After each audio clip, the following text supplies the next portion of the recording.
नमस्कार मित्रों। Second chapter प्रवास।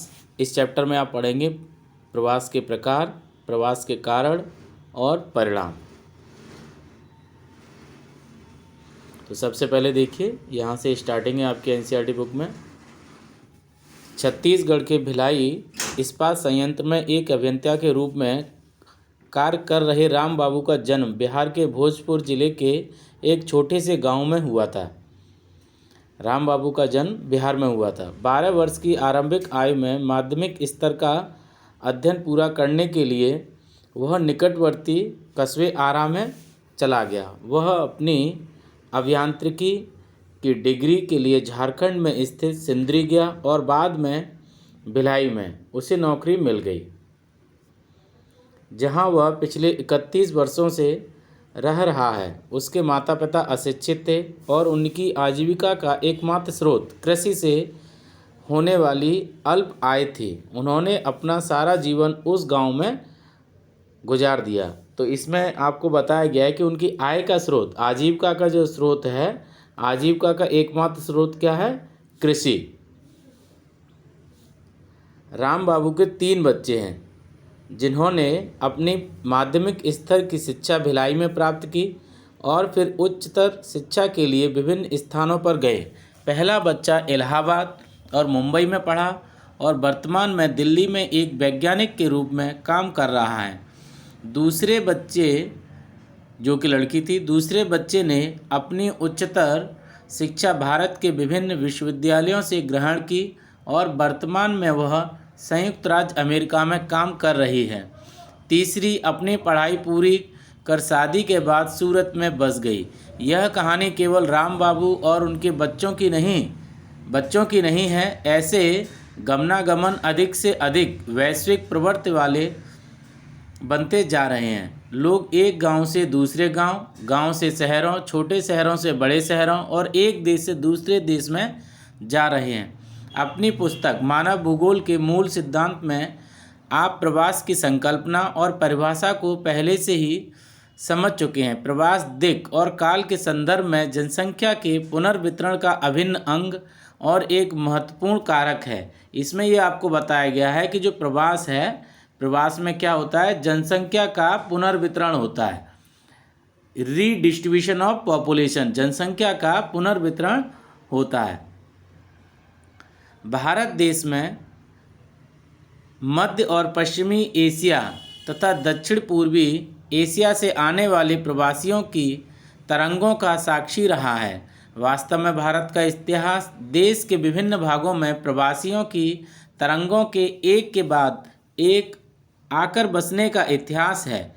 एक नामी कवि फिराक गोरखपुरी के शब्दों में, सर ज़मीन हिंद पर अक़वाम आलम के फिराक, काबिले बसते गए हिंदुस्तान बनता गया। ये फिराक गोरखपुरी ने कहा है। सर ज़मीन हिंद पर अक़वाम आलम के फिराक, काफिले बसते गए हिंदुस्तान बनता गया। मतलब है बहुत साधारण सा कि बहुत से प्रवासी लोग अन्य देशों से हमारे यहाँ पर आ गए, पाकिस्तान से आए, बांग्लादेश से आए, म्यांमार से आए, नेपाल से आए और यहाँ पर आके बस गए और हिंदुस्तान बन गया। विश्व के सभी भागों से लोगों के कारवां भारत में आते रहे और बसते रहे और इसी से भारत की विरचना हुई। तो ये किसने कहा था? आपको याद रखना है, फिराक गोरखपुरी ने कहा है। इसी प्रकार भारत से भी बहुत बड़ी संख्या में लोग बेहतर अवसरों की तलाश में विभिन्न स्थानों, विशेष रूप से मध्य पूर्व और पश्चिम यूरोप के देशों अमेरिका, ऑस्ट्रेलिया और पूर्वी और दक्षिण पूर्व एशिया में प्रवास करते रहे। अब यहाँ पर आपको बताया गया है भारतीय प्रसार। भारतीय प्रसार में देखिए, उपनिवेश काल, ब्रिटिश काल के दौरान अंग्रेज़ों द्वारा, ये उपनिवेश काल के बारे में आपको बताया जा रहा है। अंग्रेज़ों द्वारा उत्तर प्रदेश और बिहार से मॉरिशस, कैरिबियन द्वीपों, ट्रिनिडाड टोबैगो एंड और गुयाना, फिजी और दक्षिण अफ्रीका, फ्रांसीसियों और जर्मनों द्वारा रीयूनियन द्वीप, ग्वाडेलोप, मार्टिनिक और सूरीनाम में, फ्रांसीसी तथा डच लोग, यहाँ पर आपको देखिए बताया जा रहा है, एक तो अंग्रेजों के द्वारा कहाँ पर, उत्तर प्रदेश बिहार से मॉरिशस कैरिबियन द्वीप में पहुँचा दिया गया लोगों को। दूसरा आपको बताया गया है फिजी, और दूसरा है अफ्रीका फ्रांसीसियों और जर्मनों के द्वारा रीयूनियन द्वीपों पर। और फिर आपको आगे बताया गया फ्रांसीसी और डचों के बारे में बताया गया है। पुर्तगालियों के द्वारा गोवा, दमन द्वीप से अंगोला, मोजाम्बिक तथा अन्य देशों में कतारबद्ध लाखों श्रमिकों को रोपण कृषि में काम करने के लिए भेजा गया। जो आपकी प्लांटेशन एग्रीकल्चर है, रोपण कृषि मतलब प्लांटेशन एग्रीकल्चर है, इसके लिए भेजा गया। ऐसे सभी प्रवास भारतीय उत्प्रवास अधिनियम गिरमिट एक्ट, ये एक्ट याद रखिएगा, गिरमिट एक्ट नामक समयबद्ध अनुबंध के तहत आते थे। मतलब एक एग्रीमेंट होता था, एक करार होता था इनके बीच में कि कितने समय तक वहाँ पर रहेंगे, इसके बाद ये वापस आते थे। फिर भी इन करारबद्ध मजदूरों की जीवन की दशाएं दासों से बेहतर नहीं थी। मतलब उनकी जो कंडीशन थी वो ज़्यादा अच्छी नहीं थी, दासों जैसी ही थी। पहले दास व्यापार भी होता था, दासों को लोग खरीदते थे और बेचते थे। प्रवासियों की दूसरी तरंग ने नूतन समय में व्यवसायियों, शिल्पियों, व्यापारियों और फैक्ट्री मजदूरों के रूप में आर्थिक अवसरों की तलाश में निकटवर्ती देशों Thailand, Malaysia, Singapore, Indonesia, Brunei इत्यादि देशों में व्यवसाय के लिए गए। तो यहाँ पर ये लोग किस लिए गए थे? व्यवसाय करने के लिए गए थे। किन किन देशों में? तो याद रखिएगा, Thailand, Malaysia, Singapore, Indonesia, Brunei इत्यादि देशों में व्यवसाय के लिए गए। और यह प्रवृत्ति अब भी जारी है। आज भी लोग व्यवसाय के लिए अपने देश से अन्य देशों में जा रहे हैं। 1970 के दशक में पश्चिम एशिया में हुई सहला तेल वृद्धि द्वारा जनित श्रमिकों की मांग के कारण भारत से अर्ध कुशल और कुशल श्रमिकों का नियमित बाह्य प्रवास हुआ। तो देखिए, सहसा तेल वृद्धि हो गई थी अचानक से 1970 में, इसीलिए आपके अर्ध कुशल, सेमी स्किल्ड और कुशल यानी स्किल्ड जो आपके लेबर है, उन्होंने भी यहाँ से प्रवास करना शुरू कर दिया।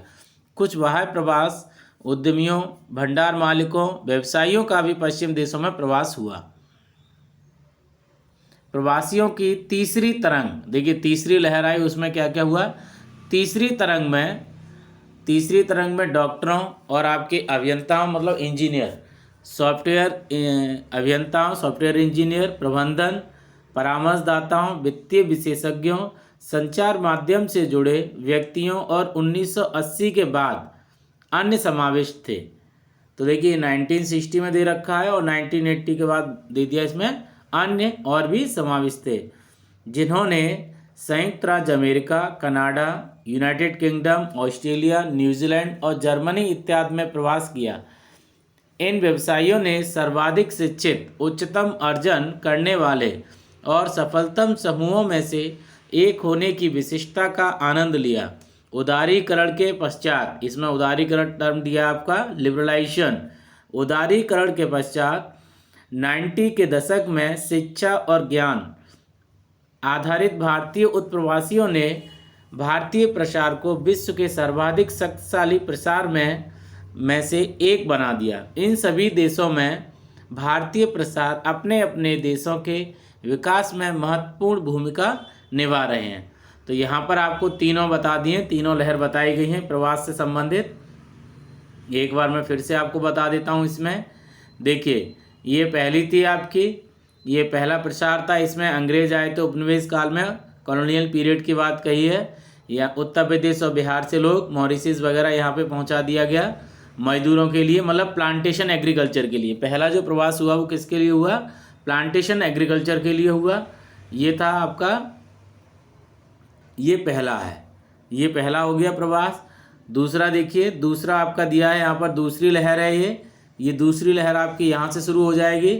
दूसरी लहर में क्या है? दूसरी लहर में आपके व्यवसायी, शिल्पियों, व्यापारियों, फैक्ट्री मजदूर ये लोग गए। और तीसरी लहर में देखिए, इसमें आपके डॉक्टर वगैरह ये सब यहाँ से प्रवासित होने लगे।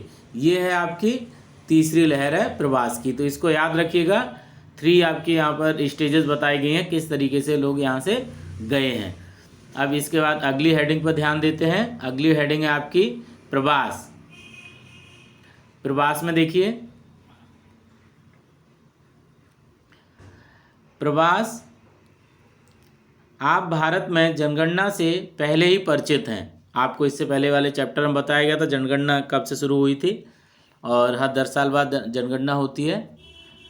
इसमें देश में प्रवास के संबंध में सूचना होती है। वास्तव में प्रवास को 1881 ईस्वी में भारत की प्रथम संचालित जनगणना से ही दर्ज करना आरंभ कर दिया था। इसमें बता रहे हैं कि 1881 में प्रथम संचालित मतलब नियमित रूप से जनगणना इसके बाद हर 10 साल बाद होना प्रारंभ हो गई अपने देश में। इन आंकड़ों को जन्म के स्थान के आधार पर दर्ज किया। ये आंकड़े थे, ये किसके आधार पर थे? ये आंकड़े थे आपके जन्म के आधार पर। जहां आपका जन्म हुआ है वहां आपको मान लिया जाएगा। परंतु 1961 की जनगणना में पहला मुख्य संशोधन किया गया और उसमें दो घटक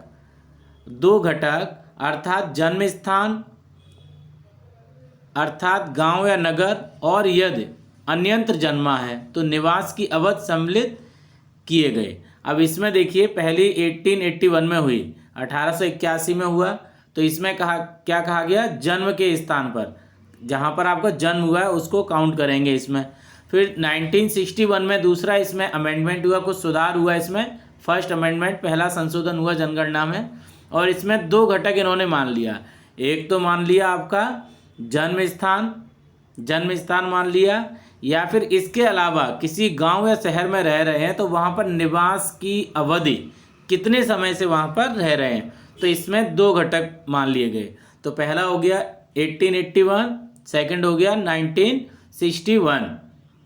इसके बाद 1971, इसके बाद 1971 में पिछले निवास के स्थान और गणना के स्थान पर रुकने की अवधि की अतिरिक्त सूचना को समाविष्ट किया गया।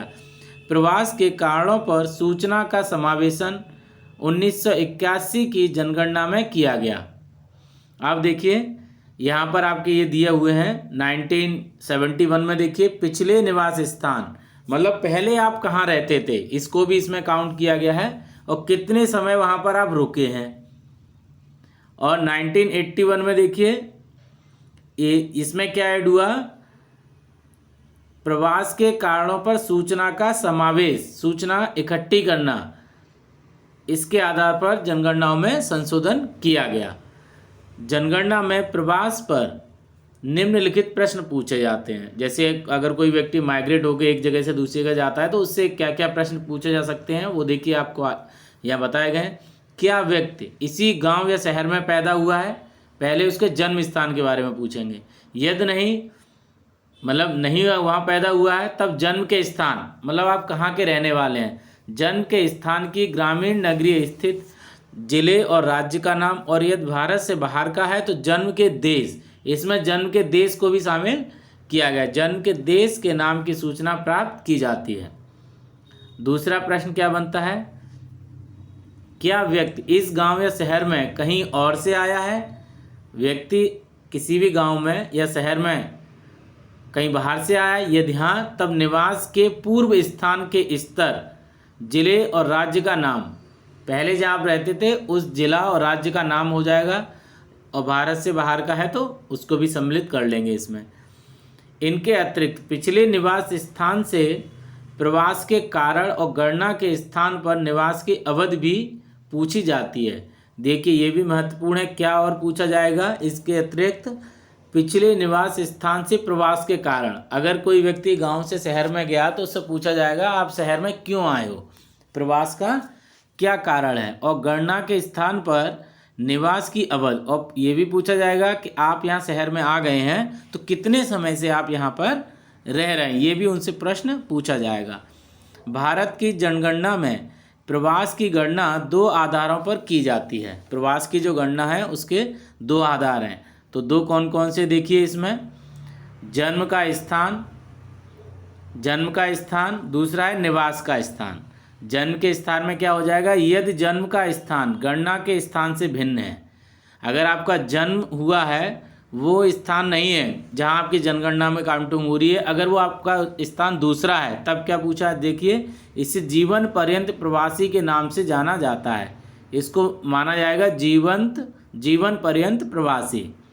निवास का स्थान, यदि निवास का पिछला स्थान गणना के स्थान से भिन्न है, जहां पहले रहते थे अभी जनगणना हो रही है, ये दोनों स्थान अगर अलग हैं, इसे निवास के पिछले स्थान से प्रवासी के रूप में जाना जाता है और इसको किस में काउंट किया जाएगा, प्रवासी के रूप में गिना जाएगा। 2011 की जनगणना के अनुसार देश के 121 करोड़ लोगों में से 45.6 करोड़ यानी 37% ऐसे प्रवासियों की संख्या थी जो निवास के पिछले स्थान के संदर्भ में थे। निवास के पिछले स्थान के संदर्भ में यह संख्या 31.5 करोड़ यानी 31% थी। अगली हेडिंग पर ध्यान दीजिएगा, ये हो गया आपका प्रवास में प्रवास की धाराएं। तो देखिए प्रवास की धाराएं हैं, तो सबसे पहले इसमें प्रवास की धाराओं में आ जाएंगे आपके ग्रामीण से ग्रामीण प्रवास, ग्रामीण से ग्रामीण प्रवास, एक गांव से दूसरे गांव में। प्रवास की धाराओं में देखिए अंतर्राज्यीय और अंतर्राज्यीय प्रवास की विभिन्न धाराओं में स्त्री और पुरुष प्रवासियों के वितरण को चित्र 2.1 का और 2.1 ख में प्रस्तुत किया गया है। इस बात का स्पष्ट साक्ष्य है कि दोनों प्रवासों में थोड़ी दूरी के ग्रामीण से ग्रामीण प्रवास की धाराओं में, इसको ध्यान दीजिएगा, प्रवास में थोड़ी दूरी के ग्रामीण से ग्रामीण प्रवास की धाराओं में स्त्रियों की संख्या सर्वाधिक है। इसके विपरीत आर्थिक कारणों की वजह से अंतर्राज्यीय प्रवास ग्राम से नगर धारा में सर्वाधिक है। इसमें आ जाएगा आपका आर्थिक कारण, किस में आ जाएगा, गांव से कोई व्यक्ति नगर की तरफ जा रहा है, ये इसमें सर्वाधिक है। आंतरिक प्रवास की इन धाराओं के अतिरिक्त भारत के पड़ोसी देशों से आप्रवास का मतलब है दूसरे देशों के व्यक्ति हमारे यहाँ पर आ गए और उन देशों की ओर भारत से उत्प्रवास।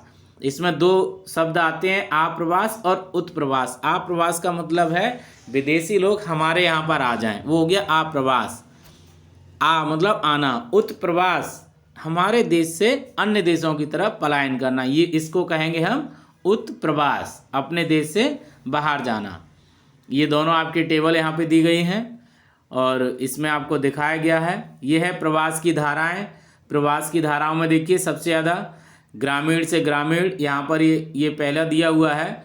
ग्रामीण से ग्रामीण में जैसे सोर्स बेस्ड क्वेश्चन है, जैसे मैं प्रश्न बोल रहा हूँ आप ध्यान दीजिएगा आंसर की तरफ, इसकी स्टडी करनी है। प्रवास की धाराएं, ये प्रवास की धाराएं यहाँ पर भी दिया है। पहले वाले में देखिए इसमें दिया है, क्या लिखा है नीचे, निवास के अंतिम स्थान के अनुसार अंतर्राज्यीय प्रवास, और दूसरी टेबल आपकी बताती है अंतिम स्थान का अंतर्राज्यीय प्रवास, इनको दर्शाती है। तो देखिए ग्रामीण से ग्रामीण,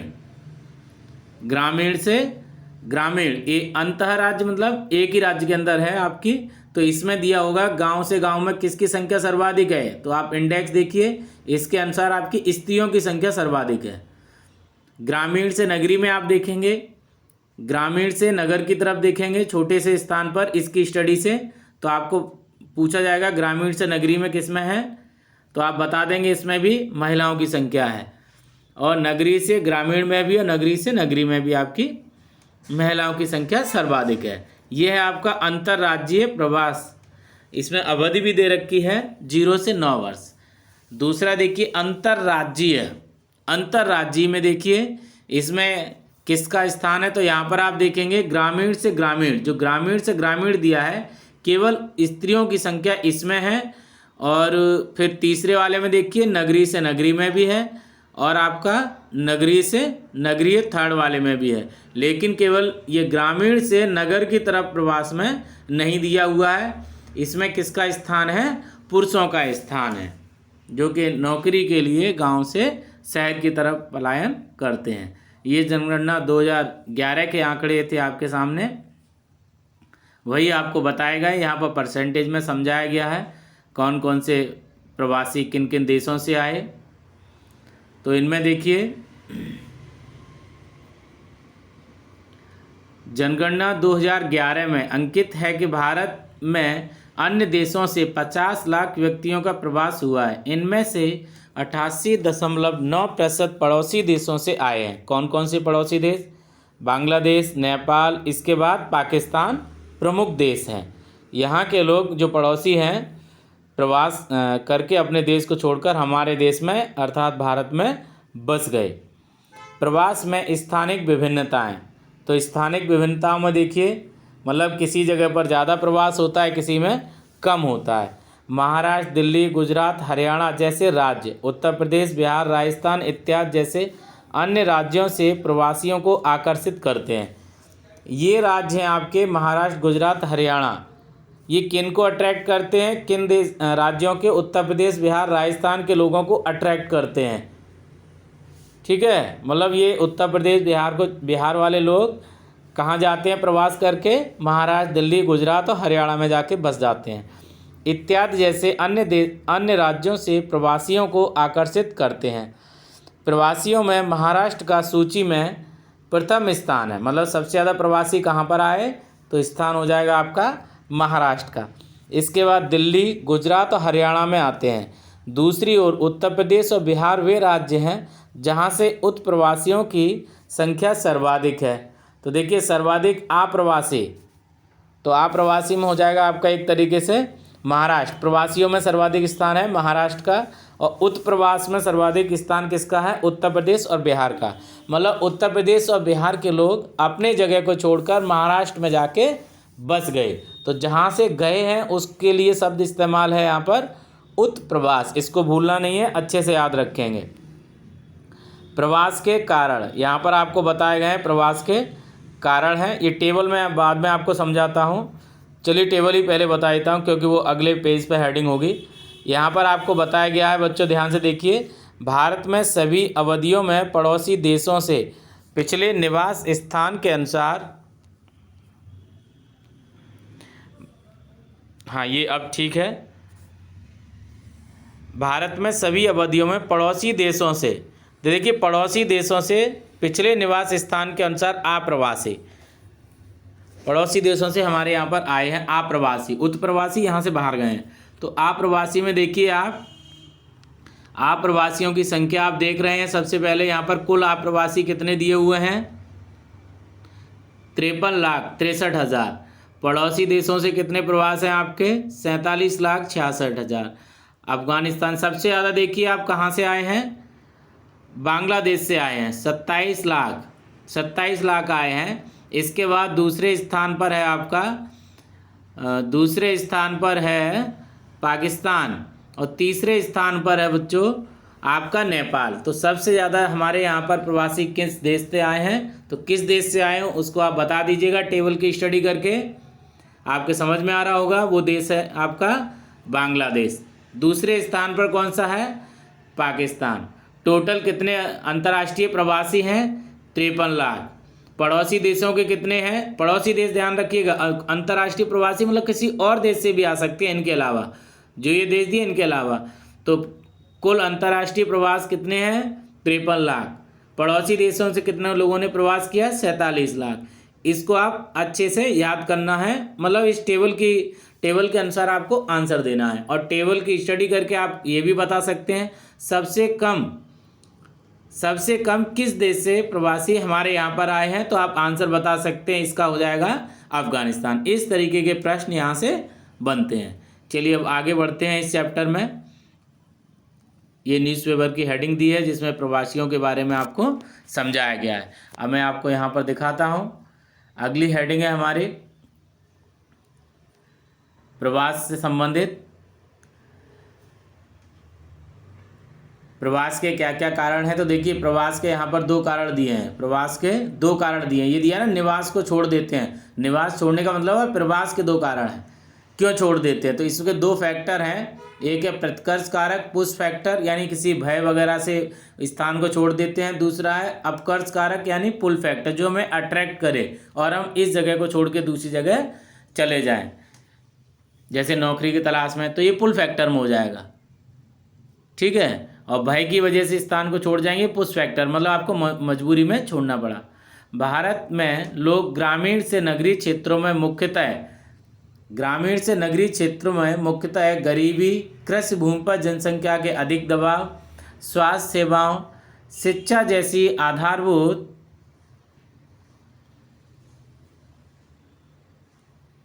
अवसंरचनात्मक सुविधाओं के अभाव इत्यादि के कारण प्रवास करते हैं।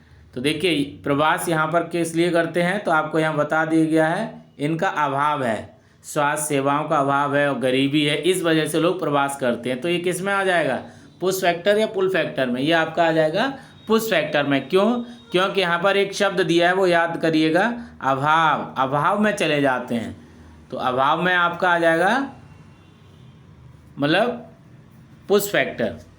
इन कारकों के अतिरिक्त बाढ़, सूखा, चक्रवाती तूफान, भूकंप, सुनामी जैसी प्राकृतिक आपदाएं, युद्ध, स्थानीय संघर्ष भी प्रवास के लिए अतिरिक्त प्रतिकर्ष पैदा करते हैं। प्रतिकर्ष मतलब भय पैदा उत्पन्न करते हैं, लोग जगह को छोड़ देते हैं। दूसरी ओर अपकर्ष कारक, देखिए अपकर्ष कारक मतलब आप खुशी खुशी जा रहे हैं, जो लोगों को ग्रामीण क्षेत्रों से नगरों की ओर आकर्षित करते हैं। नगरीय क्षेत्रों की ओर अधिकांश ग्रामीण प्रवासियों के लिए सर्वाधिक महत्वपूर्ण अपकर्ष कारक बेहतर अवसर, अच्छी वहाँ पर ज़्यादा से ज़्यादा अपॉर्चुनिटीज़ मिल जाएंगे, नियमित काम मिलेगा उनको, मतलब रोजगार मिल जाएगा, नियमित रोजगार मिलना है, अपेक्षाकृत ऊंचा वेतन और सैलरी भी अच्छी मिल जाएगी, शिक्षा के लिए बेहतर अवसर, बेहतर स्वास्थ्य सुविधाएं और मनोरंजन के स्रोत इत्यादि भी काफ़ी महत्वपूर्ण अपकर्ष कारक हैं। ये प्रमुख कारक थे आपके अपकर्ष कारक यानी पुश फैक्टर और पुल फैक्टर के।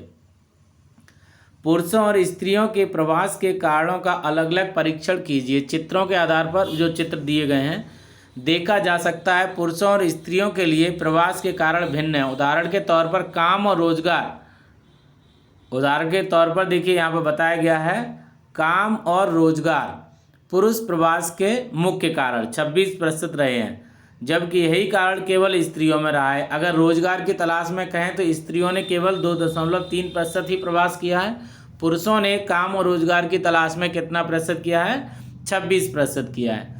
इसके विपरीत 67% स्त्रियां विवाह के उपरांत अपने मायके से बाहर जाती हैं। अब देखिए शादी के बाद कौन प्रवास करता है, तो यहाँ बताया गया है 67% महिलाएं यानी स्त्रियां विवाह के उपरांत अपने मायके से बाहर जाती हैं। भारत के ग्रामीण क्षेत्रों में यह सर्वाधिक महत्वपूर्ण कारक है। मेघालय इसका अपवाद है, स्थिति एकदम उल्टी है। तो देखिए अपवाद किस में हो गया, मेघालय में हो गया। वहाँ पर आप अभी भी देखेंगे मातृत्व प्रधान है, मतलब शादी के बाद में महिला नहीं जाएगी ससुराल, जो पुरुष है पुरुष अपने घर को छोड़कर महिला के घर में रहने लगेगा। इस तरीके की वहाँ पर परंपरा है, संस्कृति है वहाँ की ये। अब आपको आगे बताया गया है प्रवास के परिणाम, प्रवास के क्या क्या परिणाम होंगे, तो इनको देखिएगा। प्रवास के परिणाम में देखिए, प्रवास के परिणाम, प्रवास क्षेत्र पर अवसरों के असमान वितरण के कारण होता है। जो अवसर हैं, अपॉर्चुनिटीज़ है, वो इक्वल नहीं मिलती, इसीलिए लोग एक जगह से दूसरी जगह जाते हैं। लोगों में कम अवसरों और कम सुरक्षा वाले स्थान से अधिक अवसरों और बेहतर सुरक्षा वाले स्थान की ओर जाने की प्रवृत्ति होती है। हर कोई सोचता है जहाँ मुझे अच्छी अपॉर्चुनिटीज़ मिल जाएंगी वहाँ मैं जाऊँगा, जहाँ मैं सुरक्षा मिलेगी वहाँ पर रहना पसंद करते हैं।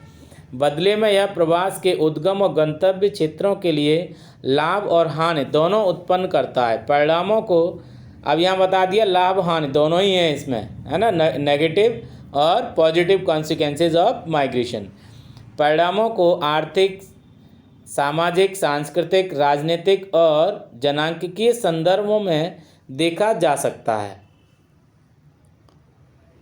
आर्थिक परिणाम देखिए, आर्थिक परिणाम में आपको क्या बताया जा रहा है इसमें, उद्गम प्रदेश के लिए मुख्य लाभ प्रवासियों द्वारा भेजी गई हुंडी, रेमिटेंसेस, हुंडी मतलब है, हुंडी का मतलब है रेमिटेंसेस, विदेशों से पैसा हमारे यहाँ पर आए। अंतर्राष्ट्रीय प्रवासियों द्वारा भेजी गई हुंडियाँ विदेशी विनिमय के प्रमुख स्रोत में से एक है। अब किन राज्यों में ज़्यादा आता है रेमिटेंसेस, हुंडी किन राज्यों में आती हैं, तो वो है राज्य हैं आपके पंजाब, केरल और तमिलनाडु अपने अंतर्राष्ट्रीय प्रवासियों से महत्वपूर्ण राशि प्राप्त करते हैं। अंतर्राष्ट्रीय प्रवासियों की तुलना में आंतरिक प्रवासियों द्वारा भेजी गई हुंडियों की राशि बहुत थोड़ी है, किंतु यह उद्गम क्षेत्र की आर्थिक वृद्धि में महत्वपूर्ण भूमिका निभाती है।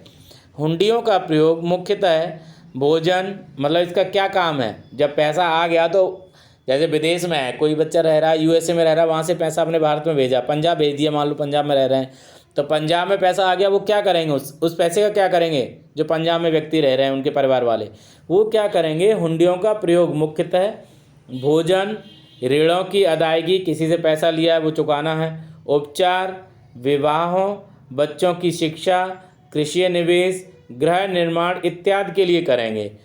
अपने भोजन की व्यवस्था करेंगे, किसी से अगर ऋण लिया है उसको चुकाएंगे, अगर कोई बीमार वगैरह हुए हैं कभी, उपचार, अपना इलाज कराएंगे, बच्चों के शादी विवाह भी करेंगे, बच्चों की अच्छी एजुकेशन का भी ध्यान रखेंगे, कृषि में भी निवेश करेंगे, पैसा खर्च करेंगे, जैसे अगर ट्रैक्टर वगैरह खरीदना है तो वो भी अपना ले सकते हैं, और कोई मशीनें लेनी है उसको भी ले सकते हैं, गृह निर्माण, अपना घर बनवाएंगे। देखिए जब पैसा आ जाएगा तभी ये सारे काम हो पाएंगे। तो रेमिटेंसेस में आप जान लीजिएगा, हुंडी, हुंडी का मतलब ये है रेमिटेंस। ये हो गए आपके आर्थिक के बाद आगे, अच्छा आगे इसमें और कंटिन्यू किया गया इसी हेडिंग को, तो इसमें दिया गया है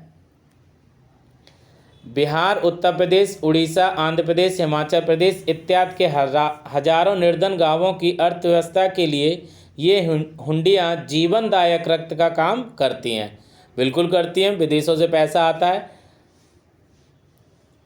पूर्वी उत्तर प्रदेश, बिहार, मध्य प्रदेश और उड़ीसा के ग्रामीण क्षेत्रों से पंजाब, हरियाणा, पश्चिमी उत्तर प्रदेश के ग्रामीण क्षेत्रों में प्रवास, कृषि विकास के लिए। अब यहाँ पर देखिए, एक तो ये हुंडी वाला हो गया, दूसरा आपको यहाँ बताया गया पूर्वी उत्तर प्रदेश, बिहार, मध्य प्रदेश, इसका क्या रीजन है, यहाँ पर उड़ीसा के ग्रामीण क्षेत्रों से, इन ग्रामीण क्षेत्रों से पंजाब, हरियाणा, पश्चिमी उत्तर प्रदेश के ग्रामीण क्षेत्रों में प्रवास कृषि विकास के लिए उनकी हरित क्रांति कार्य योजना की सफलता के लिए उत्तरदायी है। जो ग्रीन रिवॉल्यूशन हुआ 1960 में, इस वजह से भी लोग पंजाब, हरियाणा और पश्चिमी उत्तर प्रदेश में आ गए। देखिए पूर्वी उत्तर प्रदेश, बिहार और मध्य प्रदेश के और उड़ीसा के लोग कहाँ आकर बस गए, पंजाब, हरियाणा, पश्चिमी उत्तर प्रदेश। उत्तर प्रदेश ध्यान रखिएगा, पूर्वी ईस्टर्न साइड उत्तर प्रदेश में जो लोग रहते हैं वो वेस्टर्न यूपी में आ गए। रीजन क्या था, ग्रीन रिवॉल्यूशन, इधर पर हेक्टेयर प्रोडक्शन बढ़ गया था, हाई यील्डिंग वैरायटी सीड का लोग इस्तेमाल करने लगे थे, इरिगेशन फैसिलिटीज़ आपकी बढ़ गई थी और मशीनों का उपयोग होने लगा था एग्रीकल्चर में, इसीलिए लोग कहाँ पर आ गए, पंजाब, हरियाणा और पश्चिमी उत्तर प्रदेश में आके रहने लगे। इसके अतिरिक्त अनियंत्रित प्रवास ने भारत के महानगरों को अति संकुलित कर दिया है। तो देखिए महाराष्ट्र, गुजरात, कर्नाटक, तमिलनाडु और दिल्ली जैसे औद्योगिक दृष्टि से विकसित राज्यों में गंदी बस्तियों का विकास देश में अनियंत्रित प्रवास का नकारात्मक परिणाम है। ऊपर तो सकारात्मक था, अब यहाँ नकारात्मक बताया गया है। पहले तो बस गए लोग जाके महाराष्ट्र, गुजरात, कर्नाटक, तमिलनाडु, दिल्ली में, ये इंडस्ट्रियल, यहाँ पर औद्योगिक विकास हुआ, इंडस्ट्रियल डेवलपमेंट हुआ, इसीलिए लोग वहाँ पे चले गए। अब क्या हुआ, अब यहाँ पर गंदी बस्तियाँ यानी स्लम एरिया डेवलप हो गए, स्लम एरिया आपके डेवलप हो गए इन्हीं राज्यों में, महाराष्ट्र, गुजरात, कर्नाटक, तमिलनाडु और दिल्ली में।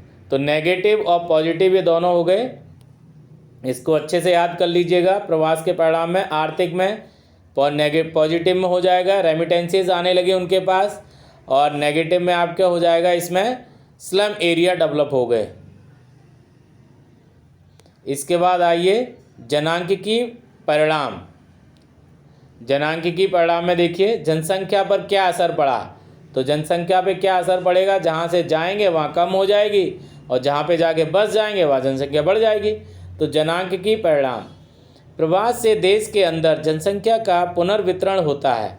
प्रवास से क्या होता है, पॉपुलेशन का रीडिस्ट्रीब्यूशन होता है, पुनर्वितरण होता है। ग्रामीण नगरीय प्रवास नगरों में जनसंख्या की वृद्धि में योगदान देने वाले महत्वपूर्ण कारकों में से एक है। यहाँ पर दिया है क्या कारण है, ग्रामीण नगरीय प्रवास। ग्रामीण नगरीय प्रवास मतलब गांव से लोग शहर की तरफ जाके बस गए, यही जनसंख्या वृद्धि का कारण है। शहरों में ग्रामीण क्षेत्रों में होने वाले युवा आय कुशल एवं दक्ष लोगों का बाह्य प्रवास ग्रामीण जनांकिकी संगठन पर प्रतिकूल प्रभाव डालता है। यद्यपि उत्तराखंड, राजस्थान, मध्य प्रदेश और पूर्वी महाराष्ट्र से होने वाले बाह्य प्रवास ने इन राज्यों की आय एवं लिंग संरचना में गंभीर असंतुलन पैदा कर दिया है। अब देखिए यहाँ पर आपको दिया गया है इन राज्यों में असंतुलन हो गया। अब असंतुलन किस में हुआ, आय एवं लिंग संरचना में हो गया। इसका कारण क्या है, युवा वर्ग ने ही पलायन किया है। तो युवा वर्ग में भी पुरुषों ने किया है, इसका मतलब पुरुषों की संख्या बढ़ गई। बड़े बड़े महानगरों में पुरुषों की संख्या बढ़ गई और गांव में जहां से लोग गए हैं वहां पर पुरुषों की संख्या और युवा वर्ग की संख्या कम हो गई। ऐसे ही असंतुलन उन राज्यों में भी उत्पन्न है जिनमें वे प्रवासी जाते हैं। प्रवासियों के उद्गम और गंतव्य स्थानों में लिंग अनुपात असंतुलित होने का क्या कारण है। तो देखिए यहाँ पर दिया है जो डिसबैलेंस हो रहा है उसका कारण क्या है। तो उसका कारण हमने आपको बताया ही, नौकरी की तलाश में गांव से पुरुष हैं वो अधिकांश शहरों की तरफ पलायन करते हैं, इसीलिए आपका लिंग अनुपात असंतुलित हो रहा है। अगली हेडिंग है आपकी सामाजिक परिणाम। सामाजिक परिणाम में देखिए प्रवासी सामाजिक परिवर्तन के अभिकर्ताओं के रूप में कार्य करते हैं। नवीन प्रौद्योगिकियों, ये किस तरीके से है, अभिकर्ताओं के रूप में काम करते हैं परिवर्तन में। नवीन प्रौद्योगिकियों, परिवार नियोजन, बालिका शिक्षा इत्यादि से संबंधित इन विचारों का नगरीय क्षेत्रों से ग्रामीण क्षेत्रों की ओर विस्तरण इन्हीं के माध्यम से होता है। अब ये अपने साथ जो व्यक्ति जाता है एक जगह से दूसरी जगह, अपने रीत रिवाज इन सबको भी तो अपने साथ लेकर जाता है, और जहाँ बस जाता है वहाँ के लोगों को भी सिखाता है। प्रवास से विविध संस्कृतियों के लोगों का अंतर मिश्रण होता है। ये बहुत ही इम्पोर्टेंट लाइन है। संस्कृतियों के लोगों का, विविध संस्कृतियों के लोगों का अंतर मिश्रण। अगर आप शहर में जाके बस जाएंगे तो आप भी कुछ चीज़ें उनकी सीखेंगे, वो भी आपकी कुछ रीत रिवाज सीखेंगे। तो अपनी जो संस्कृति है, जो कल्चर है, वो सब मिक्स होने लगेगा। इसका संकीर्ण विचारों को भेदते तथा मिश्र संस्कृति के उद्विकास में सकारात्मक योगदान होता है और यह अधिकतर लोगों के मानसिक क्षितिज को विस्तृत करता है। किंतु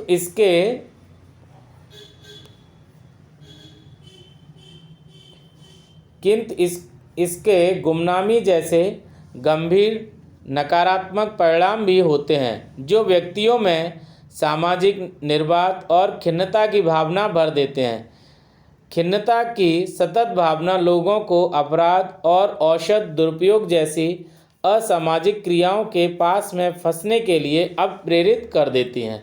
और जब व्यक्ति शहर में रहता है, अगर वो अकेला रह रहा है तो उसके अंदर जो फीलिंग है वो कैसी आएगी, खिन्नता की भावना आ जाएगी, अकेलापन उसको महसूस होने लगेगा। अपराध और औषध दुरुपयोग, ड्रग एब्यूज़ जैसी जो असामाजिक क्रियाएं हैं उनमें वो फंस जाएगा। पर्यावरणीय परिणाम, पर्यावरण पे देखिए क्या प्रभाव पड़ेगा। ग्रामीण से नगरीय प्रवास के कारण लोगों का अति संकुलन नगरीय क्षेत्रों में वर्तमान सामाजिक और भौतिक अवसंरचना पर दबाव डालता है। इसमें किस पे दबाव डाल रहा है? सामाजिक और भौतिक अवसंरचना पर दबाव डालता है। अंततः इससे नगरीय बस्तियों की अनियोजित वृद्धि होती है। जो नगरीय बस्ती है उसकी कोई प्लान तरीके से प्लानिंग के तहत वृद्धि नहीं होती है ना, अनियोजित तरीके से वृद्धि होती है और गंदी बस्तियों और क्षुद्र कॉलोनियों का निर्माण हो जाता है। इससे क्या होता है, लास्ट में जब बहुत ज़्यादा जनसंख्या बढ़ जाती है शहर में, शहर के ऊपर जनसंख्या का दबाव हो जाता है, इस वजह से गंदी बस्तियां विकसित होती हैं और क्षुद्र कॉलोनियाँ, छोटी छोटी कॉलोनियाँ भी बस जाती हैं। इसके अतिरिक्त प्राकृतिक संसाधनों के अतिदोहन के कारण, जो नेचुरल रिसोर्सेज हैं उनका ज़्यादा यूज़ करेंगे के कारण नगर भौमजल स्तर के अवक्षय, वायु प्रदूषण, वाहित मल के निपटान और ठोस कचरे के प्रबंधन जैसी गंभीर समस्याओं का सामना कर रहे हैं। अब इसमें देखिए प्राकृतिक संसाधन जो नेचुरल रिसोर्सेज हैं उनका एक्सप्लॉइटेशन होने लगेगा, ज़्यादा यूज़ करने लगेंगे लोग, दुरुपयोग भी करने लगेंगे। तो देखिए वाटर लेवल है आपका वो भी गिरने लगेगा, ground water level, air pollution भी आपका हो जाएगा, वायु प्रदूषण भी हो जाएगा और आपकी सीवेज वाली जो प्रॉब्लम है और सॉलिड वेस्ट, ये सारी की सारी समस्याएं भी शहर में उत्पन्न हो जाएंगी। अब इसके बाद आप देखिए अगली हेडिंग पे चलते हैं। अगली हेडिंग आपकी है अन्य कारण आपको बताए हैं प्रवास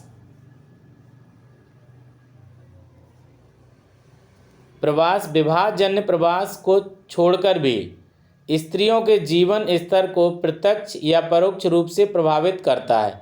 ग्रामीण क्षेत्रों में पुरुष वर्णात्मक बाह्य प्रवास के कारण पत्नियां पीछे छूट जाती हैं। जो ग्रामीण क्षेत्र के लोग हैं इसमें से पुरुष चले जाते हैं बाहर और पत्नियां घर पर ही रह जाती हैं, जिससे उन पर अतिरिक्त शारीरिक और मानसिक दबाव पड़ता है। घर के काम हैं, अपना खेती बाड़ी ये सब भी देखना है, तो ये महिलाओं पे ज़्यादा काम बढ़ जाता है क्योंकि घर का भी करना है और अपनी खेती बाड़ी जो कृषि संबंधी कार्य हैं वो भी उनको करने पड़ते हैं। तो शारीरिक और मानसिक दबाव बढ़ता है क्योंकि बच्चे भी उनके पास घर पर ही होते हैं, केवल जो पुरुष है वही बाहर गया है, तो मतलब बच्चों को पढ़ाने की जिम्मेदारी भी है, सबके लिए स्वास्थ्य सुविधाएं उपलब्ध कराना, बच्चों को अच्छी शिक्षा देना, ये सारे के सारे काम महिला के ऊपर आ जाते हैं जो कि गांव में रहती है। इसलिए मानसिक दबाव भी उनके ऊपर बढ़ जाता है शारीरिक दबाव के साथ साथ। शिक्षा अथवा रोजगार के लिए स्त्रियों का प्रवास उनकी स्वायत्तता और अर्थव्यवस्था में उनकी भूमिका को बढ़ा देता है। स्रोत प्रदेश के दृष्टिकोण से यदि हुंडियाँ, यहाँ पर इंग्लिश में भी दे दिया है रेमिटेंसेस, स्रोत दृष्टिकोण से यदि हुंडियाँ प्रवास के प्रमुख लाभ हैं तो मानव संसाधन विशेष रूप से कुशल लोगों का ह्रास उसकी गंभीर लागत है। उन्नत कुशलता का बाजार सही मायने में वैश्विक बाजार बन गया है, आपका वैश्विक बाजार बन गया है और सर्वाधिक गत्यात्मक औद्योगिक अर्थव्यवस्थाएं गरीब प्रदेशों से उच्च प्रशिक्षित व्यवसायिकों को सार्थक अनुपात में प्रवेश दे रही हैं और भर्ती कर रही हैं। परिणाम स्वरूप स्रोत प्रदेश के वर्तमान अल्प विकास को बल मिलता है। मतलब देखिए अगर ये अंतर्राष्ट्रीय स्तर पे बात करें तो यहाँ से भी लोग जो बहुत ही वेल क्वालिफाइड लोग हैं वो क्या करते हैं, अपने देश से छोड़कर अन्य देशों में पलायन कर जाते हैं अच्छे रोजगार की तलाश में, चाहे वो जापान पहुंच जाए, इंग्लैंड पहुंच जाए या आपके न्यूयॉर्क जाके बस जाएं। इसका सबसे बड़ा कारण यही है कि वो जब ज़्यादा स्किलफुल होते हैं, वेल क्वालिफाइड होते हैं, तो उनको अच्छा वहाँ पर अच्छी सैलरी मिल जाती है, इसलिए भारत को छोड़कर अन्य देशों में लोग बस जाते हैं। आज बस इस जो आपकी वीडियो है इसमें इतना ही है। थैंक यू, जय हिंद।